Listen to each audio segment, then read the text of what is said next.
All right, guys, super serious film reviewer Amanda here. And today we're going to be talking about Dolittle. But before we get into that, I would just like to say that, in my Cats review, I got a comment saying that all of it wasn't just about me, but it was about me and just anybody apparently who had complained about Cats at all. And it was something along the lines of, you people think you're critics when you can't even, judge what it's supposed to be based on and judged on, and you're just talking about how you don't even like it, so how can you even judge something that you don't like? But yeah, I just kind of ended off with, don't think you're a real critic just because you're yelling about movies, and for that, I just have, one thing to say. The Toronto International Film Festival would like to disagree because I've got this handy-dandy press pass, and the Sundance International Film Festival would like to disagree twice. So I disagree. I am a super serious actual film review recognized by two of the top film festivals in the world. So yeah.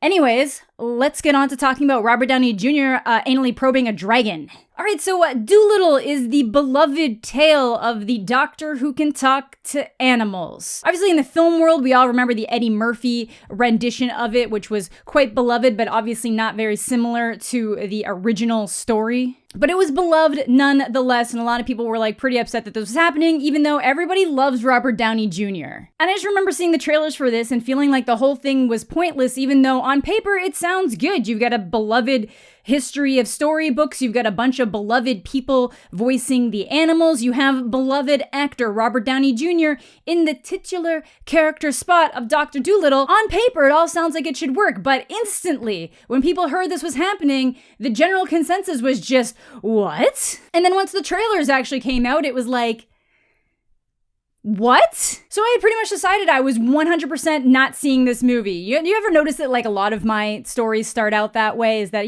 I knew that movie was going to be bad, so I decided I wasn't going to waste my time with it. But as per usual, someone said, I assume you're going to be making a video about Dr. Dolittle because I heard it's really bad. And I'm like, no, I know it's going to be bad. That's why I'm not going to watch it. And they're like, no, but it's really bad. And then in my head, I'm like, well, how bad is it? And then some people actually posited that it was worse than Cats. People were actually trying to make this statement that this movie could be worse than Cats. And I was honestly shocked because I do not believe that anything will hit me the way that Cats did. And I was right. I watched this whole movie, and while obviously it is not a good movie, it is not Cats. Cats is an entirely different beast of a movie that I never want to experience again. Cats is the kind of movie that if you got together with a group of friends, got really drunk, and were watching it at home when you can walk away, order pizza, yell at the screen, throw things at the screen, you might be able to have a good time watching it. But when you're just actually comparing it bare bones, movie to movie, which one would I rather just sit and watch?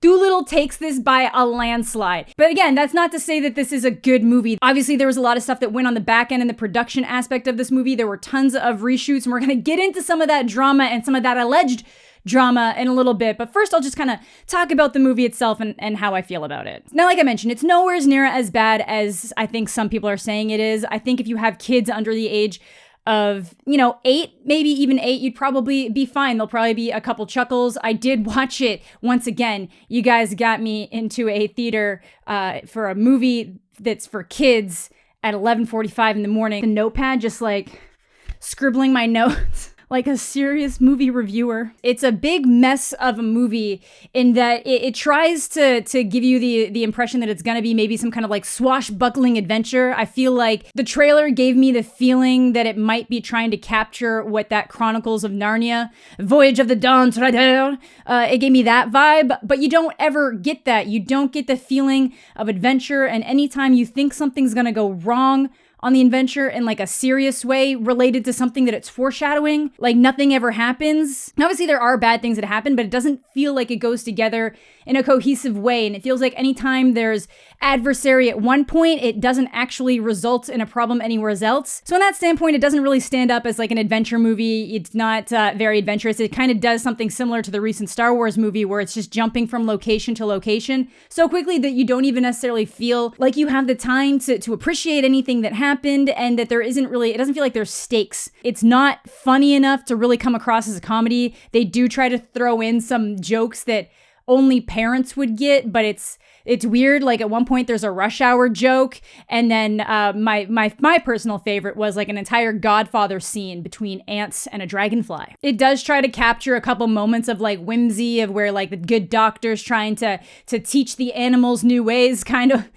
like Wizard of Oz, you know, like the gorilla needs courage and these people need to stop arguing so much, just stuff like that. There were a couple nice moments, I will give it that, but overall it's a very convoluted movie. It's very messy. There doesn't really seem to be a lot of consistency, and I think a lot of that comes down to the fact that there wasn't a lot of cohesion when the movie was being made, and then hearing about all those reshoots. And like I said, there's a bunch of like alleged stories going on around this. So the general premise of this movie is that it starts off, it goes through the entire, you know, who Dr. Dolittle is, what happened there, and then you kind of get one of these up moments where it's like an animated intro that it goes through all of the wondrous things he's done, and then his wife dies, and now he's become a recluse because he can't handle the guilt that he feels for not being with his wife when that happened. So he's still taking care of all the animals, but he hates people. And then this little kid accidentally shoots a squirrel by trying not to shoot some ducks, and that's how he gets brought to the good doctor himself, and then he gets trapped, and then before it can really progress past there, this other girl shows up saying that she's on a mission from the Queen to get the doctor there. And this is something that, because it's kind of mentioned so quickly, but they mention it like 3 times, but apparently some people didn't catch why the recluse agreed to go save the Queen of England when he's an animal doctor. But it's literally because if he doesn't go and the Queen dies, they lose the deed to the house and the property, and they'll all be kicked out. So that's the only reason why he goes. It's very self-serving. And he even specifically makes a joke about the fact that like he should never let monkeys be his lawyers again, and monkeys should not be the people in charge of contracts. And I do want to talk about the animal talking a little bit. So obviously when they first get to the house, instead of it just being him talking to the animals and the animals already talking, he's just kind of making all of these like like different noises, like really weird noises. Like sometimes he's not even doing like full animal noises, but he's just doing like just a bunch of different things to show that he's talking. And then that makes me wonder that for the rest of the movie, when we're hearing him talk to the animals, does everybody else just see him like barking at things? And this is kind of compounded later when the kid is like, oh my God, I think I'm starting to understand animals. And he's like, when the monkey goes like, ooh, ooh, ooh, it means this. And I'd point out how much more ridiculous that is, except that's pretty much what I do with my cat every single day. So either way, they go off to the palace. They find out that, oh my God, she's been poisoned and we need to go find this tree that's never been found before on this magical island. And the only way they can find it is by getting a journal that his wife wrote, which is somehow the only thing that survived the shipwreck. So they have to go to the island that she called home, even though everybody there hates him. And like, if you kind of pointed out like all the little rubrics like that, it seems like it could have been something that was really interesting. And at some point they forgo actual filmmaking and they just tell us that like the parrot just starts like listing out plot points being like, oh, but he's hated on this island, so they're gonna have to sneak in with disguises. But then for some reason the kid who no one knows has a disguise that is so obviously a disguise. Like why does the kid need a fake beard? And at some points he actually like goes to the care of putting it back on. I don't understand. But yeah, I guess actually just to go back a little bit before that, when he finds out that she's been poisoned, that when I made the note of snitches get stitches, it's that he goes underwater and starts talking to an octopus and is like, oh, did you see anything? And the octopus says, snitches get stitches, because that is a classic catchphrase from the 1920s. And then at one point they just slip in like this one moment really quickly where someone goes to use a fly swatter. Fly goes through the hole in the fly swatter and he's like, oh my God, I've survived. This is going to be my new lease on life. What amazing things can I accomplish? And then like mid-sentence he flies out the window and a seagull comes by and eats him. Which I thought was a really interesting commentary on the state of the animal kingdom and the harsh nature of the world. They start getting hunted down by the original doctor that the queen had, because it turns out that like the whole thing is a ploy to kill the queen because they think she's too young to rule. And that's not even a spoiler, because they play that card instantly. Like the second you're in the room with the doctor, he's got the whole mustache twirl, dark clothing, and he's literally like, she'll be dead before the week is out. Like very obvious right from the get-go that this is the villain. They don't even try to conceal that in any way, shape, or form. So he's off on a voyage to try to kill them. Like this probably could have felt like a Pirates of the Caribbean light, or a Pirates of the Caribbean for like a slightly younger generation of kids, because I wouldn't inherently say that Pirates of the Caribbean is inappropriate for kids. But it just turns into like a disinteresting mess. And then they end up finally getting to the island where they need to get the Eden Tree. But of course, what is protecting the Eden Tree is a dragon. Like another interesting thing that I kind of forgot to mention is that a lot of the times it's very hard to understand what Robert Downey Jr. is saying in this movie. I kind of assumed he was just going to put on the Sherlock Holmes accent, but it's some kind of like weird mumbling, oftentimes incoherent accent, which is really unfortunate because this is like a kid's movie where clarity is very important. But it's like, I don't know if maybe sometimes they just want to like, okay, man, what you're going to be saying and how he diagnoses this doesn't make any sense. So you just got to kind of mumble it, and then we're going to go for the solution. And when it comes to the dragon, they mumble a bunch of stuff about how like heartache and something in the intestinal system and the guts. And then the solution is anally probing the dragon with a leek, giving the dragon an enema with a vegetable, sodomizing a dragon with a leek. There's a lot of ways we can word this, but you know, it's the gist of it is that he shoved a leek up a dragon's ass, and then just starts pulling out all of these like bones and armor. But the last thing he pulls out is a completely intact bagpipe. The Scots made it here first, and the bagpipe that is made of wood and fabric survived the inside of a dragon's stomach. And even if we're just talking about a regular animal, the bagpipe survived through stomach acid and the intestines, which honestly, it should not be the area that has me stuck. I'm just stuck on this entire situation, this entire scene. Like this moment in the trailer is in fact a dragon farting after a couple of items of armor have been pulled out of her asshole. And then the dragon is just so thankful to have been violated in this way that she takes them right over to the tree. They immediately make it back super quickly. Everything works out. They save the queen. The bad guys get caught. He reopens his animal hospital for business, and everything's good, and he's better for it, and he lets the kid be his apprentice. And that's the movie. But if it was just the bare bones of the movie itself that were the issue, it wouldn't be so fun to talk about. So, as I kept mentioning a few different times, this kind of had a lot of production issues to the point that it had reshooting from the guy who directed the Teenage Mutant Ninja Turtle movies, like the new ones, the TMNT. While the original director, Stephen Gaghan, was still involved, and they tried to say, oh, this was like an amicable process, it's weird to me that they would bring in a different director to do the reshoots while still having the original director around. So this particular article is actually saying that dragon farting scene is something that was added in the rewrites and the reshoots, which is obviously the area that we're all just holding on to. And honestly, I don't think anyone around me laughed very much in that. And it was a lot of kids, and I don't think very many people did. But allegedly, and I will say allegedly, I have no way of proving if this is a real story. But a little while ago on Reddit, I'd say back in like October of 2019,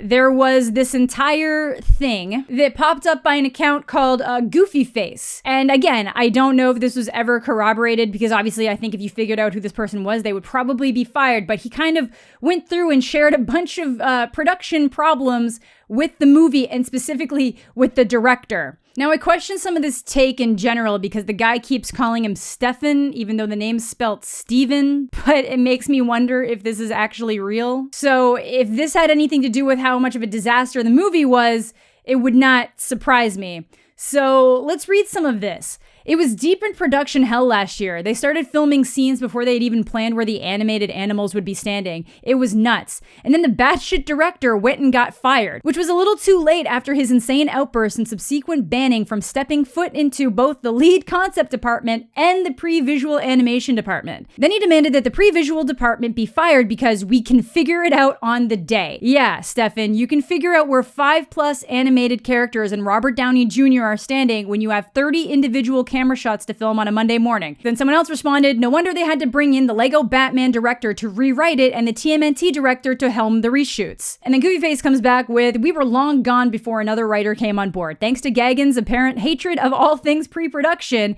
so I can't attest to the state of things now, but man, if it's even remotely watchable, then the new guys deserve some fucking medals. I will say, it's remotely watchable. And then he'd go on again to say, we attempted to talk and show the director some cinematic sense, but he was literally insane. Almost put a fist through a new 8K TV because the talking goose wasn't on screen while it was talking in one shot, even though he asked the week before for us to move the goose out of the shot because the audience doesn't need us to hold their hand and point them to every character that's currently talking. But here's the kicker, we had footage of him the week before asking to remove the goose off screen. It was Stefan's idea to record every meeting so that we couldn't misinterpret his instructions. And then the last thing he says, which is the one that kind of, I think I remember back, this was what a lot of people ended up focusing on. Mate, you wouldn't believe half the shit that went on during this film's pre-production. Here's a tidbit that I doubt anyone will truly believe. Stefan Gagan's dog is one of the most incredibly regal-looking mother I've ever seen, which is a shame because it's a stone cold racist. And without a doubt, will track down every human in the building with even the slightest drop of ethnic ancestry and bark, like how a scrapyard Doberman guard dog might bark at a squirrel. Now, I can't corroborate that any of that is real, but it does seem to line up with some of the issues that the production had going forward. So regardless of the reason, Dolittle was kind of a mess, whether it has more to do with, studio interference or the fact that it was kind of dead on arrival because of issues with the original director. And while the racist dog thing sounds funny at face value, it kind of implies that he's racist, so I can understand why we should kind of not necessarily take this at face value. Obviously, I would just once again like to say I cannot corroborate any of those comments made on Reddit, but I do just think that they add an interesting history to the creation of this movie and a lot of the drama that swirled around it. But yeah, definitely not Cats level bad. So you get that in your favor, I guess, Universal. So thank you all so much for watching. Have a fantastic day, and we'll catch you all later.